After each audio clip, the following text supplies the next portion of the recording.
सीध में city station है और वहाँ से अगर आप बाएं हाथ मुड़ जाइए तो बस चलते चले जाइए, लारी मंजिल आएगी, गली और पतली होती जाएगी और पतली होती जाएगी, आसमान कम दिखता रहेगा और आप समझ जाएंगे कि हम कहाँ आ गए, मशागंज।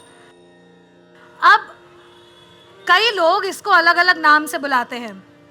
इसके एक तरफ वजीरगंज और गोलागंज है, तो एक तरफ रकाबगंज और अमीनाबाद है।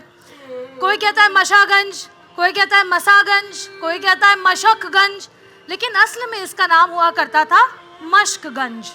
क्यों? क्योंकि यहाँ पे मश्क बनती थी। वो मश्क आपको पता है ना कि जिसमें पानी भरा जाता है, जो चमड़े की होती है, वो बनती थी यहाँ पर, और इसी वजह से इसका नाम मशकगंज था। लेकिन होते होते मशागंज हो गया और मशकगंज लिखने में हो गया। मशागंज में कासवी मस्जिद है, उसमें एक कंपाउंड है और वो कंपाउंड जो है छोटा सा एक बगिया की तरह है, सब उसे बगिया बोलते हैं।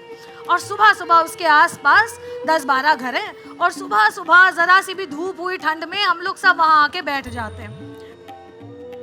खैर, तो हम लोग यहाँ पर बैठ के अपनी बगिया में ये तमाम बातें करते चले जाते हैं, हर तरीक़े की बातें, इश्क मोहब्बत की बातें, सुकून की बातें, गम की बातें, ज़िंदगी की बातें, मौत की बातें, हर तरीक़े का दुख इस मोहल्ले ने साथ में देखा है। न जाने कितनी कौमें और कितने मज़हब के लोग इन पतली गलियों में रहते हैं। और हमारे मोहल्ले में, हमने जैसा कि आपको कहा ना, सब कुछ मिलता है। जिसकी दुकानें नहीं हैं उसके बेचने वाले आते हैं।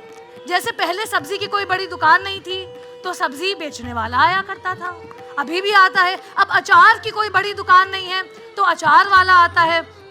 वैसे दही की कई एक दुकानें हैं लेकिन फिर भी दही वाला आता है। मूंगफली की कोई दुकान नहीं है लेकिन मूंगफली वाला आता है। ये सब हर गली में आते हैं। लेकिन हम इसलिए आपको बता रहे हैं क्योंकि हमारे गली में आने वाले इन सारे लोगों की पुकार और आवाज़ बड़ी जुदा है और मोहल्ले के सब बच्चों ने रट लिया।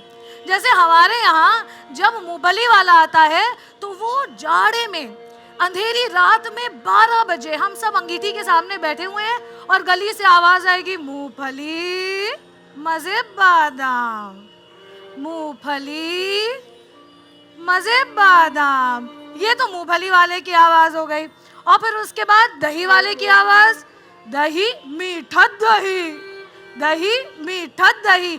लेकिन सबसे ज़्यादा पसंदीदा कोई है अगर उस गली में तो सनीचर सुबह 11 बजे, जाड़ा गर्मी बरसात, हमारे मोहल्ले का अचार वाला मशागंज की गलियों में एक साइकिल पर छोटे से संदूक में तमाम तरीक़े का अचार भरकर शीशे की बड़ी बड़ी शीशियों में अचार भरकर लाता है और आने के बाद वो आवाज़ देता है, अचार आ गया, अचार आ गया।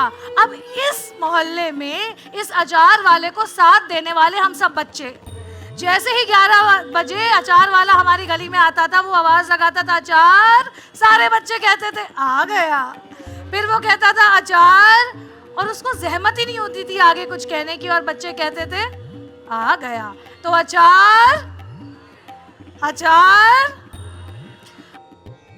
हमारा गोश्त वाला आया और सामने इजाज़ फातिमा बाजी है, बहुत ही लाजवाब औरत, बहुत ही मोहब्बती, बहुत ही ज़बरदस्त, ब्यूटी पार्लर भी चलाती हैं और एज अ सिंगल मदर उन्होंने अपने बेटे को पाला है और बहुत ही इनक्रेडिबल, बहुत ही लाजवाब औरत।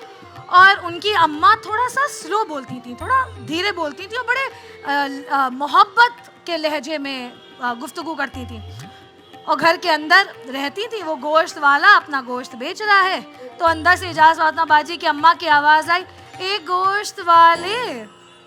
गोश्त वाले ने कहा, जी आपा। ए गोश्त वाले, भैया ठीक हो?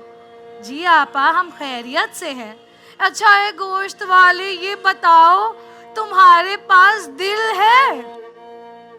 तो गोश्त वाला कहने लगा, देखा पहले उसने अपने थाल में, कहने लगा जी आपा दिल है। तो इजाज़ फातिमा बाजी की अम्मा ने कहा, ए गोश्त वाले आधा दे दो।